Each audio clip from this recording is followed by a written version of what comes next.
Assalamualaikum warahmatullahi wabarakatuh. Selamat datang di Belajar PAI.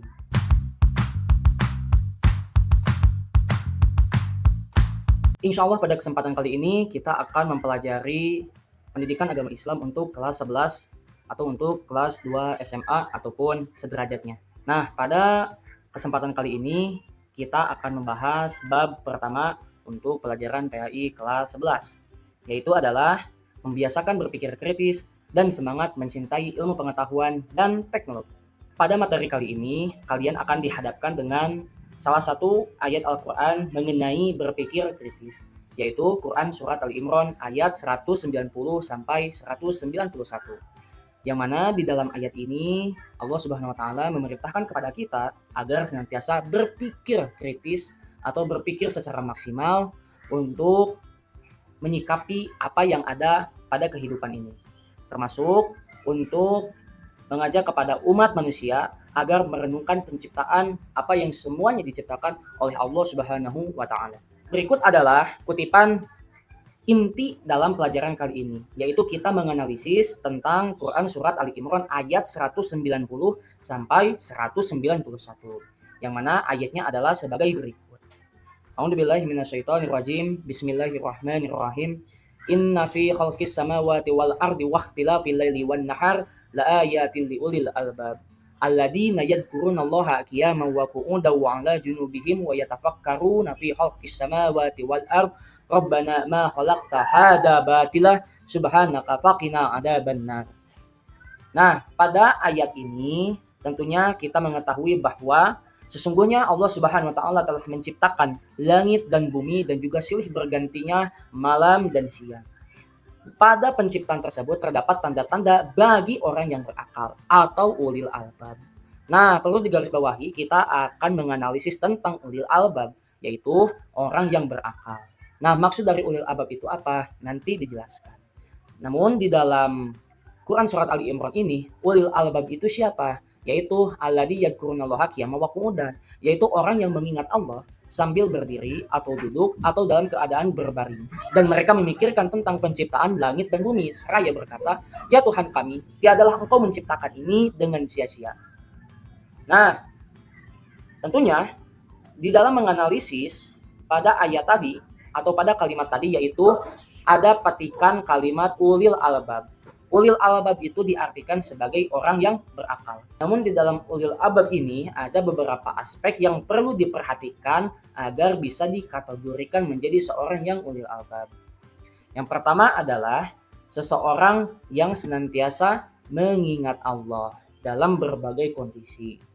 Jadi kita itu mengingat kepada Allah Ta'ala dimanapun dan kapanpun, bahwa kita hidup ini dihidupkan oleh Allah, kita digerakkan oleh Allah, dan juga kita diberi kesehatan oleh Allah. Lalu yang kedua adalah karakteristik ulil albab, yaitu merenungkan ciptaannya, yaitu kita senantiasa memikirkan tentang ciptaan Allah. Contoh seperti bagaimanakah gunung-gunung diciptakan supaya planet bumi ini bisa menjadi lebih kuat dataran tanahnya, atau juga contohnya seperti di dalam penciptaan hewan yang sangat dibenci oleh kita, yaitu nyamuk. Sebagai seorang yang berakal, kita mentadaburi, kita merenungkan bahwasanya Allah Subhanahu wa taala menciptakan nyamuk itu ada hikmahnya, ada kegunaannya. Yaitu apa? Yaitu apabila Allah tidak menciptakan nyamuk, maka Allah tidak akan memberi pelajaran kepada manusia bagaimana cara menciptakan lingkungan dengan baik, cara menciptakan lingkungan agar sehat, dan juga tidak akan ada yang namanya produksi obat nyamuk. Itu adalah salah satu contoh merenungkan ciptaan Allah Subhanahu wa taala selain langit, bumi, dan juga laut, dan juga yang lain-lain.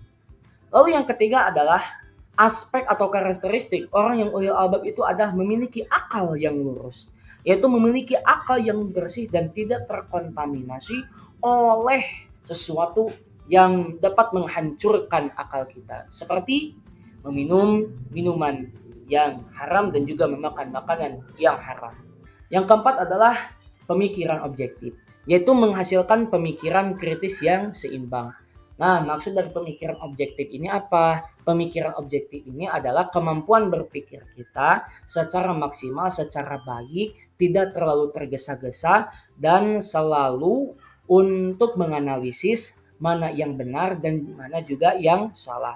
Maka pemikiran objektif ini berlawanan dengan pemikiran subjektif, yaitu pemikiran yang hanya semena-mena atau bahkan turut untuk cepat mengambil kesimpulan. Selanjutnya adalah kita akan memahami bahwasanya ilmu itu penting. Perlu diketahui bahwa di dalam keilmuan, terutama di dalam keilmuan Islam, ada hierarki-hierarki tertentu atau ada runtuyan-runtuyan tertentu. Yang mana ilmu itu disampaikan oleh Nabi Muhammad SAW, lalu ke para sahabat, lalu selanjutnya akhirnya kepada para ulama. Lalu kepada para ulama disampaikan kepada kita sebagai pengikut para ulama. Namun tentunya pentingnya ilmu ini perlu diketahui oleh kita bahwa ilmu dan ulama itu sangat berperan penting, sangat kuat penting. Allah tidak akan mencabut ilmu langsung, menyekannya dari dada manusia, tapi ilmu dicabut dengan dimautkannya atau diwafatkannya para ulama. Lalu yang kedua adalah peran ulama. Peran ulama di dalam kehidupan ini adalah sebagai pembimbing kita agar kita senantiasa tidak tersesat ke dalam jalan yang salah. Makanya hilangnya ulama atau wafatnya ulama akan menyebabkan manusia mengangkat pemimpin yang bodoh sehingga memunculkan kesesatan bagi diri sendiri dan juga bagi diri orang lain. Lalu dan juga iman dan ilmu. Ilmu harus dipandu agar iman tidak menimbulkan kerusakan. Nah, yang terakhir adalah kita mencintai ilmu pengetahuan dan teknologi. Tentunya di dalam Quran Surat Ali Imran ini terutama apabila kita memahami karakteristik 4 ulil albab yang tadi, bahwasanya kita mesti mengimplementasikan sikap berpikir kritis dalam kehidupan sehari-hari. Contohnya yang pertama adalah terbiasa menyaring atau melakukan tabayun, melakukan riset lebih mendalam, dan menyeleksi informasi agar terhindar dari berita yang bohong atau yang sering disebutkan yaitu hoax. Lalu yang kedua adalah rajin belajar dengan selalu membaca dan mengulang pelajaran atau murojaah atau menikroh kalau bahasa santrinya. Jadi setelah pelajaran kita kaji ulang kembali, kita baca kembali apa yang telah dipelajari. Lalu yang ketiga adalah menggunakan kecanggih ilmu pengetahuan teknologi untuk semakin mendekatkan diri atau taqarrub kepada Allah Subhanahu wa taala. Alhamdulillahirrabbilalamin, untuk penyampaian materi PAI kelas 11 bab 1 ini telah usai. Mudah-mudahan ada manfaatnya. Jangan lupa apabila kalian menyukai video ini, coba untuk klik tombol like dan juga subscribe. Dan juga apabila jika ada saran-saran tertentu silakan tulis di kolom komentar. Sekian dan terima kasih. Wassalamualaikum warahmatullahi wabarakatuh.